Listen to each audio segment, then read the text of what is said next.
Good morning and welcome to the channel. So, just a little story time.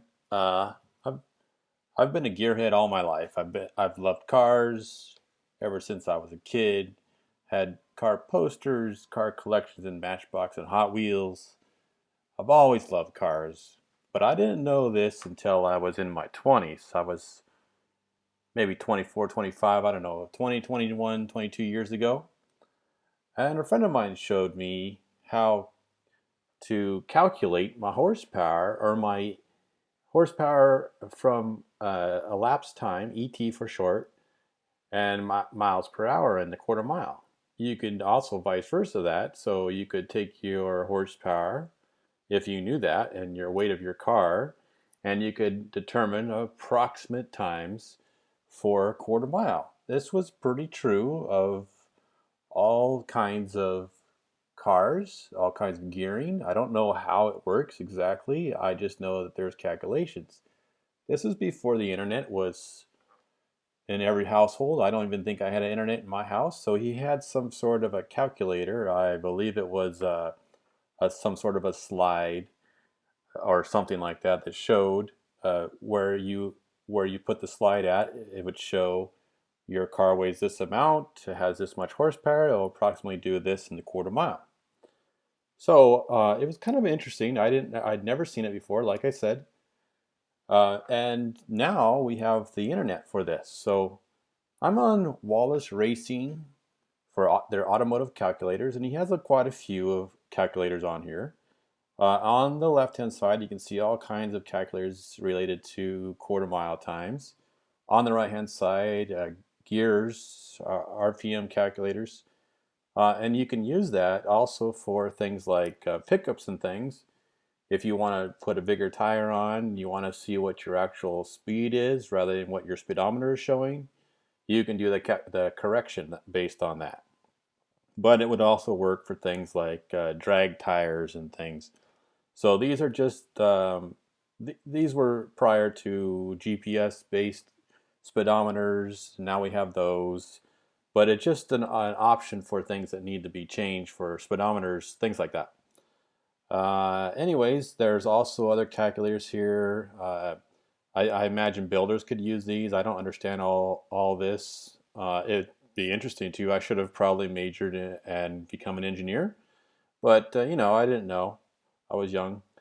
And then you have your engine calculators, and the first thing is cubic inch displacement. So you have liters versus cubic inches. These are all just calculations you have, and there's a whole lot of different calculators here that are very useful. He keeps adding to them. Wallace Racing keeps adding more and more. I would really like to see in the future half-mile calculations.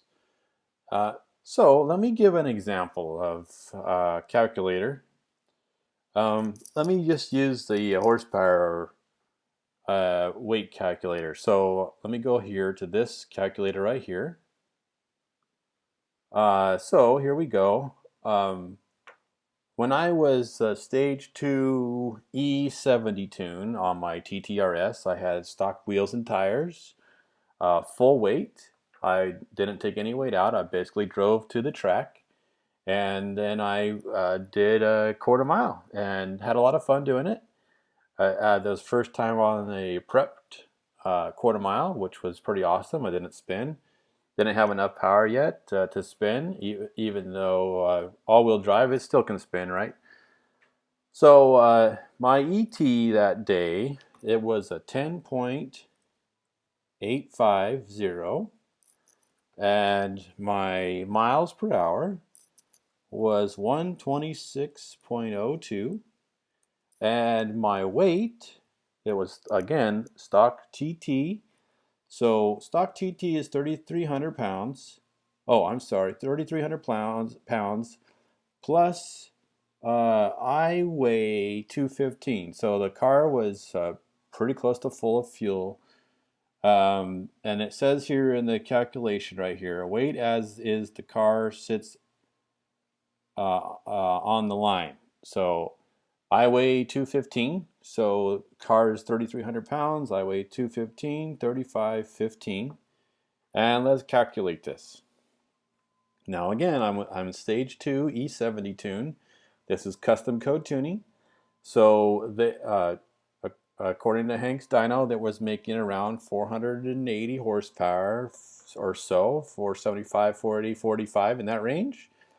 So look at my calculations here based on the numbers I just put in. My horsepower for my ET is 488 wheel horsepower. My horsepower for my mile per hour is 494. Now that's pretty close. It's pretty accurate. So if you put your time in and your weights in, you can find approximate times or approximate horsepower ratings for your car.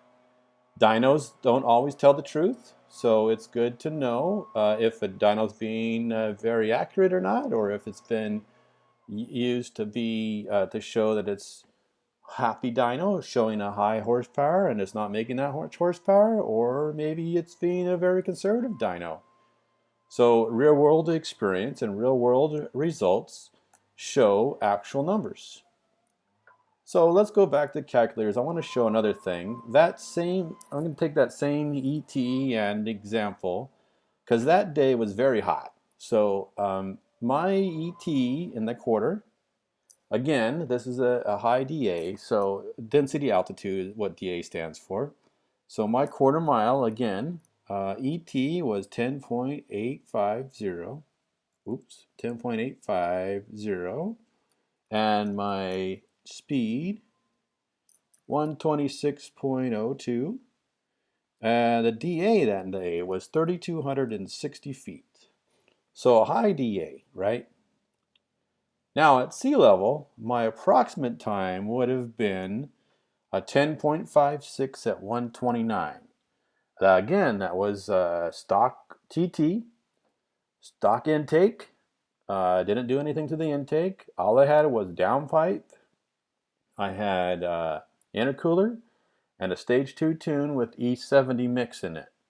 So that was the extent of my modifications. And me weighing in at 215 pounds. So those are just some examples of how calculators on here work, and it's pretty cool to see how it's really close to what you're seeing. Now, for those of you who don't know, I also really love diesel power. I've always been excited about it. But this resulted in a lot of discussion between the friend of mine that showed me these numbers on his calculator. Because if you put those numbers in for a diesel truck, the horsepower and the weight, it doesn't match up. And I don't know why.